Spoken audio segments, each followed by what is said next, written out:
기도하겠습니다. 살아계신 아버지 하나님, 찬양하고 하나님을 높이 올려드립니다. 새 노래도 새롭게 매일마다 매 순간마다 찬양할 수 있는 이유와 가치와 축복과 기쁨이 흘러넘치게 하옵소서. 우리의 찬양이 오직 여호와 한 분만을 위한 찬양이며 그 찬양이 매일마다 새롭게 매일마다 새 증거와 축복 속에서 열매 맺는 축복이 있기를 소망합니다. 오늘도 주님을 찬양합니다. 내일도 주님을 찬양합니다. 영원토록 주와 함께 찬양하며 나아가기를 소망하오니 주여 우리를 붙들어 주옵소서. 이 밤에 주님 홀로 영광받아 주옵소서. 구주 예수 그리스도 이름으로 간절히 기도합니다. 아멘. 여러분 반갑습니다. 오늘 밤에 저와 여러분이 함께 나눌 말씀은 찬양에 대한 것입니다. 시편 전체가 시와 찬양입니다. 근데 하필 왜 오늘은 찬양이라는 제목을 붙였냐면 새 노래로 찬양한다는 것입니다. 여러분 가수들이 노래를 잘하지 않습니까? 근데 그 가수들이 앨범을 내고 혹은 그 앨범을 그냥 한 곡 두 곡 발표하는 것이 아니라 정규 앨범을 딱 모아서 그 중에서 타이틀곡을 딱 내지 않습니까? 그러면 얼마나 많이 그 곡을 불렀을까요? 그 가운데 히트곡이라는 것이 있습니다. 여러분이 잘 아는 곡들 있지 않습니까? 뭐 가을이면 부르는 노래, 뭐 10월에 9월에 마지막 밤, 이렇게 또 밤에 대해서 뭐 봄에 부르는 노래, 기타 등등 이렇게 뭔가 딱 매치가 되어져서 늘 그때 부르는 그렇게 많이 불려지는 노래는 그 가수의 인생이 담긴 것이죠. 한 번, 두 번 불렀겠습니까? 엄청나게 많이 불렀겠죠. 근데 아무리 가수라도 내가 처음 받은 곡, 처음 듣는 곡, 처음 악보를 보는 곡은 잘 부를 수 있을까요? 없을까요? 불가능합니다. 어색합니다. 가수는 내가 수만 번을 불러서 자다 깨어도 중간 소절에서도 앞으로도 뒤로도 부를 수 있고 아주 익숙했을 때 나의 노래가 되고 내 인생이 되는데 오늘 본문에 보면 날마다 매번마다 새 노래로 찬양을 한다고 합니다. 그 말은 뭡니까? 우리가 머물러 있을 것 혹은 우리가 옛날 것들만 회상하는 것이 아니라 지금 매 순간 매분 매초 우리가 부를 수밖에 없는 새로운 응답과 새로운 축복들이 우리에게 흘러넘치기 때문에 과거의 것을 회상하고 추억할 필요가 없을 정도로 매 순간마다 즉시 계속적인 새 은혜가 있기 때문에 새 노래가 가능한 것입니다. 그것이 저와 여러분이 찬양할 이유입니다. 여러분 마땅히 해야 될 찬양. 첫 번째 우리가 봐야 될 것은 뭐냐면 따라합시다. 마땅히 해야 할 찬양. 예, 여기서도 우리가 딱 고문이 돼요. 자, 첫 번째 서론에 예를 들은 것처럼 가수가 자신의 대표곡이나 자기의 타이틀곡을 부를 때는 새 노래가 아니라 헛노래가 뭡니까? 정말로 무의식적으로 부를 만큼 수만 번 반복한 나의 노래인데 성경은 그렇게 말하지 않고 새 노래가 매번 매 순간마다 흘러넘친다는 것은 우리에게 기억하지 않을 만큼 기억할 것이 사라질 만큼 너무나도 많은 은혜가 내게 다가오기 때문에 매번마다 고백이 새로워지는 것이죠. 왜? 생각해 보십시오. 우리가 좋은 음식을 먹었다, 맛있는 음식을 먹었다. 근데 더 맛있는 집을 찾아갔지 않습니까? 그러면 어떻게 됩니까? 그 전 집이 기억이 안 나요. 근데 다음번에 같으면 더 맛있어요. 그럼 뭡니까? 또 그 전 집도 생각나지 않은 거예요. 마치 우리가 집에 가거나 차를 갔거나 내가 어떤 물건을 가져도 처음에는 그게 제일 좋은지 알았는데 더 좋은 것, 더 명품을 우리가 얻게 되면 과거의 것이 초라하게 보이는 겁니다. 그것처럼 새 노래라는 것은 과거에 우리가 고백했던 것이 그때는 좋았지만 그것과 비교할 수 없는 오늘 지금 이 순간에 앞으로도 계속적인 새로운 응답들이 다가왔을 때는 여러분 그때는 흥분하면 안 됩니다. 감사할 수 있어야 돼요. 그래야지 늘 새롭게 노래할 수 있습니다. 근데 여러분 그 새로운 노래가 무엇과 연결되어 있냐면 마땅히 해야 할 찬양입니다. 1절 볼까요? 1절 너희 의인들아 여호와를 즐거워하라. 찬송은 정직한 자들이 뭐 할 겁니까? 마땅히 할 바로다. 마땅히 할 바. 찬송은 우리가 기쁠 때 기쁜 노래를 하고 슬플 땐 슬픈 노래를 하고 뭐 하기 싫을 땐 마음이 우울할 때는 누구 노래를 듣고 싶다 이렇게 우리는 우리의 감정선에 따라서 하잖아요. 근데 찬양은 내가 슬퍼서 기뻐서 뭔가가 아니라 언제든지 항상 우리가, 저와 여러분이 하나님의 부름을 받은, 내가 너를 의롭다 칭하받은 구원받은 하나님의 백성이고, 우리가 그 말씀을 붙들고 정직하게 행하는 자, 하나님의 자녀요 말씀을 붙들고 사는 하나님의 백성이라고 한다면, 찬양은 선택 상황입니까? 의무와 필수입니까? 의무와 필수인 것이죠. 마땅한 것이죠. 그러면 여러분, 우리가 할 힘이 없고 우리가 할 수 없는데 억지로 해야 되니까 마땅히 내게 주어진 것일까요? 아니에요. 우리가 할 수밖에 없게 하나님께서 새 노래를 부를 수 있도록 새 은혜를 주시기 때문에 마땅히 해야 될 것입니다. 여러분, 시편 32편과 33편은 갈라졌지만 연결되어지는 거예요. 그러면 시편 33편 1절은 그 위에 절을 하고 같이 연결되어 있겠죠. 자, 우리 한번 읽어볼까요? 제가 시편 32편 10절 읽을 테니까 여러분 11절 읽어주세요. 악인에게는 많은 슬픔이 있으나 여호와를 신뢰하는 자에게는 인자하심이 두루리로다. 11절.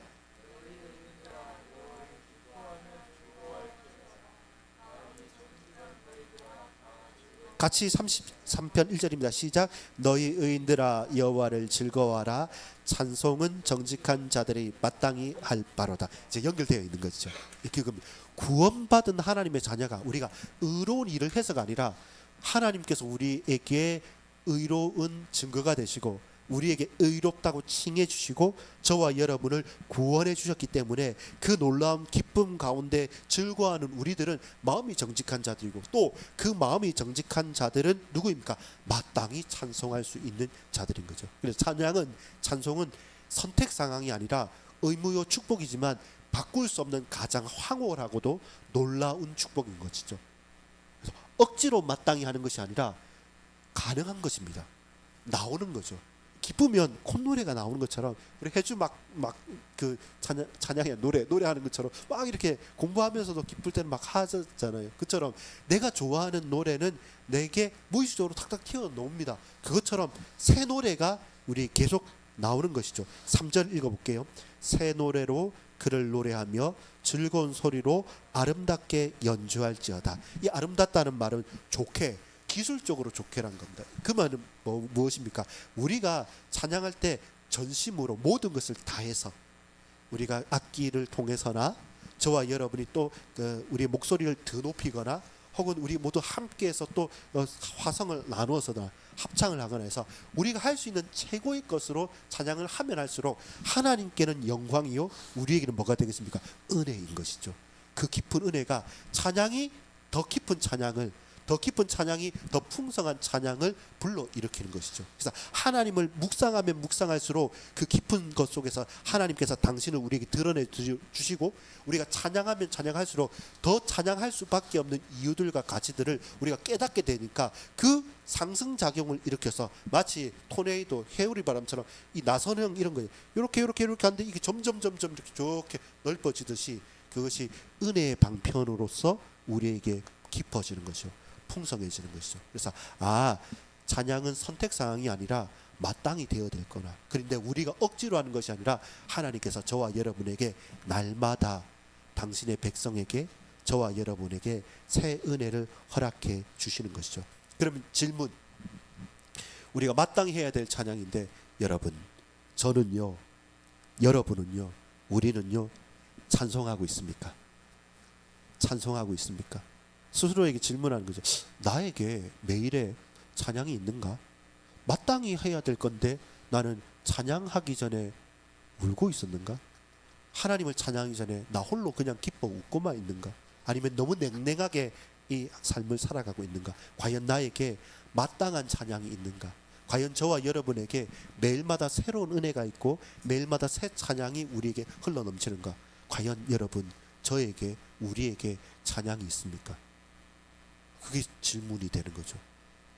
그렇다면 마땅한 찬양이 정상인데 나에게 찬양이 사라지고 우리에게 찬양의 목소리가 희미해져 버리고 너무 이따금씩, 그것도 억지로 어찌할 수 없어서 하는 찬양이라고 한다면, 그럼 하나님 앞에 무릎 꿇을 때입니다. 하나님, 왜 매일마다 새로운 은혜를 내게 허락하시는데 그 새로운 은혜가 나에게까지 닿지 않습니까?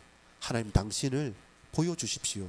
당신의 은혜를 체험케 하여 주옵소서. 내가 다른 사람 앞에 구하고 세상에 노래를 하고 다른 것에 집중하는데 왜 하나님이 보이지 않습니까? 그런데 내가 잘 되고 있습니까? 그런데 내가 큰 축복을 받았습니까? 아, 이거 위태롭고 위험한 치명적인 유혹이구나. 그것을 잠잠히 내려놓고 하나님 앞으로 나아가는 것이죠. 왜 그렇습니까? 4절에 여호와의 말씀은 정직하며 그가 행하시는 일은 다 진실하시도다. 그렇다면 저와 여러분 찬양이 끊어졌다는 것은 내가 하나님 앞에 정직하지 못하는 겁니다. 다른 것으로 채우고 있어요. 다른 것으로. 아닌데 긴 것처럼 하고 있고 정말로 맞는데 아닌 것처럼 하고 있으면서 정말로 스스로를 속이고 하나님을 외면하고 있으니까, 그러니까 저와 여러분 어떻게 됩니까? 진실하지 못한 것이죠. 결국 그것은 알고 있어요. 불안해집니다. 우리가 진실하지 못하고 하나님의 진리 앞에 서지 못하면 뭔가 저와 여러분에게 빈틈이 생기고 균열이 생겨요. 그러면서 위태로워져요.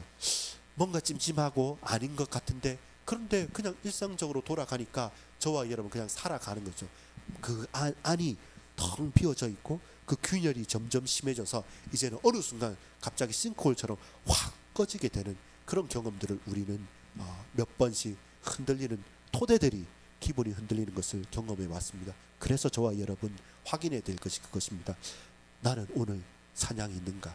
늘 나는 새로운 찬양을 한 만큼 새로운 은혜가 내게 고백되어지는가? 그래서 우리는 고백하는 거죠. 마땅히 찬양할 것이다.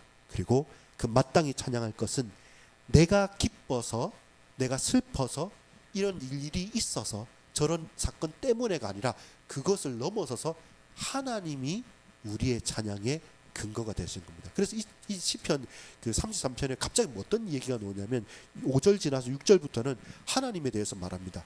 이분이 창조주라 하시는 겁니다. 창조주. 그래서 그분이 이것도 만들었고 저것도 만들었고 저것도 만들었고, 우리가 나에게 기쁜 일이 있어서 내가 뭔가 응답을 받아서 내가 뭔가 문제 해결을 받아서 하나님 너무 감사합니다. 정말 예수 그리스도 맞네요. 이렇게 하는 찬양이 아니라는 겁니다. 찬양은 우리가 망하나 우리가 승리하나 우리가 기쁘나 슬프나 나와 상관없이 하나님이 창조주이시기 때문에, 그 하나님이 이 세상을 만드시고 다스리고 계시기 때문에 그 뒤로 가서 어떤 일들이 일어납니까? 저 7절 8절 9절 넘어서 10절 11절 보면 하나님께서 모든, 보세요, 10절 여호와께서 나라들의 계획을 폐하시며 민족들의 사상을 무효케 하시는도다. 바로 이렇게 하나님께서 다스리면서 반대로 11절에 보면 여호와의 계획은 영원히 서고 그의 생각은 대대에 이르리로다. 세상 나라의 계획은요 폐해집니다. 근데 하나님의 계획은 영원히 서는 것입니다. 그 세상 민족들의 사상은 무가 됩니다. 그런데 그의 생각, 하나님의 생각은 대대에 이르리로다. 거기 앞에 서는 것이죠. 우리의 찬양을 생각하는 것은 단순합니다. 좋고 응답되니까 감사하고 찬양해야지. 근데 그게 아닙니다. 하나님 자체가 찬양이십니다. 찬양 받으시기에 합당하신 분입니다. 하나님을 생각하면 우리는 찬양하지 아니할 수 없습니다. 그 하나님이 놀랍고 영원하고 완전하고 그 크신 계획 가운데 저와 여러분을 자녀 삼아 주셨거든요. 그리고 하나님께서 오셨어요. 낮아지셔서 육신으로 오셔서 더 육신에서 더 낮아지셔서 십자가로 죽으시기까지 하면서 그 창조주 하나님께서 아무짝에도 쓸모없어 보이는 나를 위해 피 흘리시고 구원하셨기 때문에, 그래서 우리는 마땅히 찬양해야 됩니다. 매일마다 새롭게 찬양해야 됩니다. 우리의 찬양의 수준이 확 넓어지고 달라지는 것이죠. 시편 기자는 그것을 고백하는 것입니다. 그도 늘 찬양하고 늘 잘한다고 생각했지만 다윗이 한번 크게 확 휘둘려지지 않습니까? 언제 휘둘려집니까? 내가 늘 찬양하고 했을 때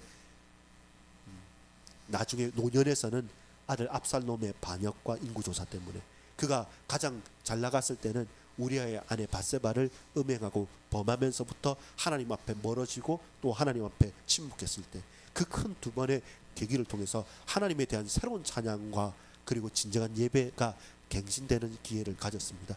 여러분 찬양하고 계십니까? 정말로 마땅히 해야 될 찬양은 나의 형편에서 판단하는 것이 아니라 우리를 넘어서 하나님 그 자체를, 당신을 바라보고 찬양할 수밖에 없는 이유들을 발견하십시오.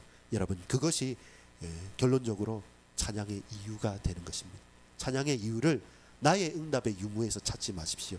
우리의 좋고 나쁨에서 찾지 마십시오. 그러면 찬양할 이유가 별로 없습니다. 정말 아주 작습니다. 우리가 성공을 하고 우리가 뭔가를 하고 교회가 뭔가 돼야지만 그러면 찬양합니까? 아니면 억지로 거짓말하게 됩니다. 짜내가지고 이렇게 잘 될 거야. 이것도 지금 몸이 아픈데 암에 걸렸으면 어땠을 거야. 우리가 죽었으면 어땠을 거야. 우리가 망했으면 어떨 거야. 그것보다 낫지 않냐. 이렇게 정신 승리를 하게 돼요. 상대적으로 비교를 하게 돼요. 그렇지 않습니다. 우리가 어떤 질병과 어떤 공고함과 문제와 상관없이 그런 것을 알고도 하나님께서는 나를 쓰시고 나를 당신의 자녀 삼아서 붙들어 주시고 지금도 역사하셔서 이 문제 사건 가운데 질병 가운데 위로하시고 치유하시고 회복해 하시고 그 사건을 통해서 우리가 함께 하나 되게 하시고 하나님께 더욱더 신앙이 깊어지게 하시고 더욱더 주님을 바라볼 수 있도록 내가 생각이 바뀌어지고 하나님 앞에 잠잠히 무릎 꿇을 수 있는 참된 거룩한 성도로 바뀌어진다고 한다면 어떻게 찬양하지 아니할 수 있겠습니까? 결국 뭡니까? 마땅히 찬양해야 될 그것이 하나님 당신이 곧 우리의 찬양의 이유이기 때문입니다. 여러분, 결론을 맺겠습니다. 여러분, 찬양하십시오. 더 깊이 하십시오. 마땅히 하십시오. 자유롭게 하십시오. 그리고 더 풍성하게 하고 우리가 할 수 있는 모든 것을 다해서 찬양하십시오. 근데 다시 한번 말씀합니다. 그 찬양이 단순하게 입술의 고백과 노래만이 아니라 우리의 삶이 찬양이 되어야 됩니다. 우리의 행동이, 우리의 걸음이 찬양이 되어야 됩니다. 찬양은요, 향기가 있습니다. 그 찬양은요, 영향력을 입히는 겁니다. 함께 흥분하게 되고 함께 소리치게 되고 나 혼자만의 찬양이 아니라 귀 기울이게 만드는 것이 찬양입니다. 쉽게 말해서 뭡니까? 증인이 되는 것이죠. 찬양의 증인이 되십시오. 마땅히 저 사람 저렇게 망한 것 같고 정말 슬플 건데 어떻게 저렇게 웃으면서 여유롭게 할 수 있을까? 비밀이 뭐냐? 이렇게 궁금해질 만큼 다른 사람이 여러분을 궁금해할 만큼 식상하지 않도록 매일마다 새롭도록 옛날 이야기만 하는 게 아니라 레코드 녹음한 것처럼 하는 게 아니라 놀랍다. 어떻게 매일마다 새로운 그 은혜가 넘쳐서 새로운 노래를 계속하지? 저 인간 어떤 인간이야? 저는 저 어떤 신앙이야? 어떻게 그럴 수 있지? 당신이 믿는 하나님 어떤 하나님입니까? 라고 물어보고 그때 나의 찬양의 이유는 이것입니다. 당신들이 계획을 세우지만 무너지지 않습니까? 하나님 계획은 영원합니다. 당신들이 사상이 이런저런 말 많이 하지 않습니까? 근데 그거 아무것도 아니고 무입니다. 근데 하나님의 말씀은 대대에 미치게 되는 겁니다. 그 하나님이 나의 찬양, 찬송의 이유입니다. 그러면 시작할 수 있는 것이죠. 저에게도 고백해야 되고 여러분도 고백해야 할 것입니다. 여러분 찬양하십시오. 마땅히 하십시오. 그리고 그 찬양의 이유를 나에게서 우리의 환경에서 찾지 마시고 하나님 당신께 찾으십시오. 그러면 우리의 환경도 나도 바뀌어질 수밖에 없습니다. 21절 22절 마지막으로 읽고 마치겠습니다. 같이 읽읍시다. 우리 마음이 그를 즐거워하며 우리가 그의 성호를 의지하였기 때문이라. 여호와여 우리가 주께 바라는 대로 주의 인자하심을 우리에게 베푸소서. 오늘 이 밤에 하나님의 은혜가 하나님의 인자하심이 하나님의 사랑이 여러분이 충만하게 베푸심을 있기를 소망합니다. 그리스도 예수께서 이 교회를 세우시고 하나님께서 임마누엘 하심으로 우리의 가정과 현장과 우리의 모든 산업을 지키실 줄 믿습니다. 그리고 이 밤에 저와 여러분은 깊이 있게 그 은혜를 체험하고 그 하나님의 은혜 베푸심 속으로 깊이 들어가는 찬양의 날이 되어지기를 간절히 소망합니다. 기도하겠습니다. 우리 하나님 감사를 드립니다. 이 밤에 마땅히 찬양할 이유를 발견하게 하여 주옵소서. 우리의 찬양의 목적과 찬양의 참된 이유와 가치가 내게 다른 사람에게 환경에 있는 것이 아니라 하나님 당신께만 있음을 믿습니다. 성삼위일체 거룩하신 하나님, 우리의 찬양의 존재의 이유가 되어 주옵소서. 늘 하나님을 새 노래로 항상 새롭게 높이 올려드리며 찬양하고 또 찬양하고 깊이 찬양하고 풍성히 찬양하고 하나님을 높이 더 크게 찬양할 수 있도록 우리 모든 만석의 권속들 그 형편과 처지 가운데서도 그럼에도 불구하고 새 노래로 찬양하는 찬양의 사람들, 말씀의 사람들, 깊은 기도의 사람들, 깊이 있는 믿음의 사람들로 쓰임받을 수 있도록 주님 두고 우리 모든 가정과 우리 후대들과 우리 몸된 교회와 우리 만남과 사건 모든 것들 주님 앞에 드리며 주님 그 기도를 받으시며 우리에게 참된 기쁨과 감사의 찬양으로 우리 모든 것들이 변화되어질 수 있도록 주님 우리의 찬양을 받아 주옵소서. 구주 예수 그리스도 이름으로 간절히 기도 올리옵나이다. 아멘. 아멘.